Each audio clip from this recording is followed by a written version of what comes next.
Well, hello there. In this video I would like to teach you how to create clipping masks.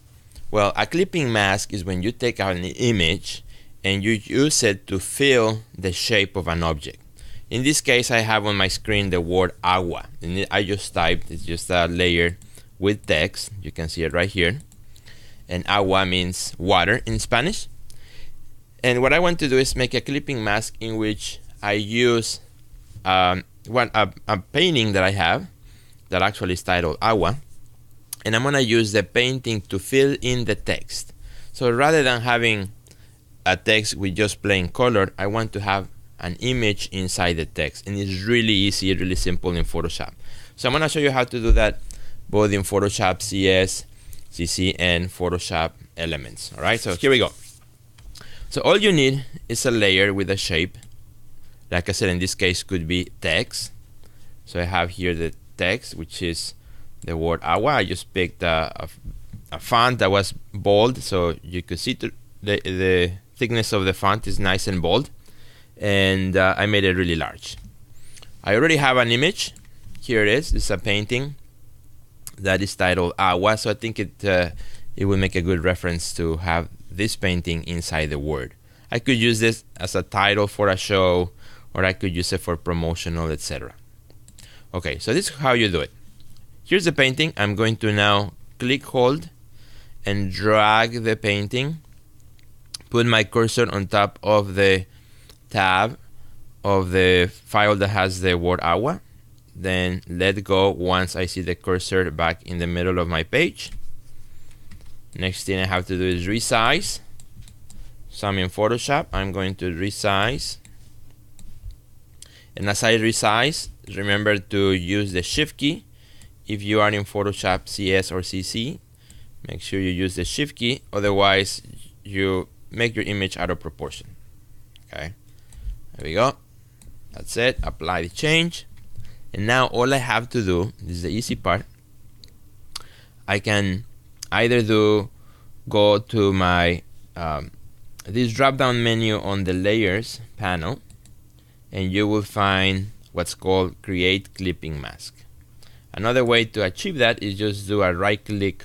If you have a mouse, do a right click on the layer, and you will find also create clipping mask. You do that, and boom.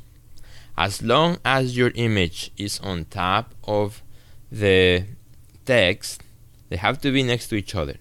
As long as your picture is on top of the text, now you should be able to put the image inside. And as you see, as I move my image, my layer with my picture, I can move that really nicely, and I can find the best spot for this picture, and I think that looks pretty cool.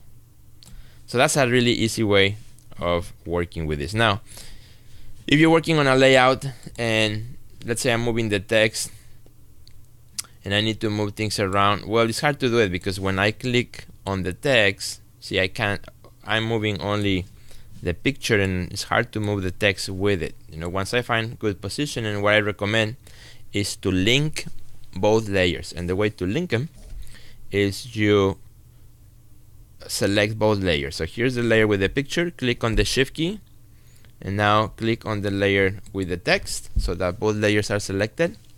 And now all I have to do is at the bottom I have here a link layers button. So just click on that, and you'll see a link icon on the right, and now both of them are linked together. So whatever I move one, the other one moves. I can resize this. If it's going to be an invitation or a marketing piece, there you go. There you have it. It's really easy, really simple. It will make a great difference when you are designing. Now, let me achieve the same effect now in Photoshop Elements. For those of you who use Photoshop Elements, I did the same thing. I have a layer that has text, and it's just plain text. It's right in the middle. I'm going to get this picture, same picture. I already have it open. Both of them are open, so you can see I have both tabs here. I go to the picture that has the painting, click and hold and drag my mouse over to the tab that has the text, and I won't let go until my cursor is in the middle of the page, and voila, here we go. Now next thing I gotta do is resize. Now in Photoshop Elements, you do not have to click the Shift key because it already automatically gives you the constraint proportions checkmark already activated. So in Photoshop Elements, you don't need to click Shift key, you just need to resize carefully. Make sure the picture is imaged on the text, apply that, boom. And exactly the same procedure, go to my layer, do a right click, create clipping mask, and voila. I can now move my text, my layer, and find the best spot that I might want to use. Maybe for this one, I'll show more of the water, so more towards the bottom. Something like this might be kind of cool. Make it more mysterious in what's in the image. Maybe like that. So there you have it, 2 really easy ways of creating a clipping mask and putting an image inside the text. So hopefully you can try this, and maybe in your next marketing piece that you create, you come up with something interesting like this. All right, thanks.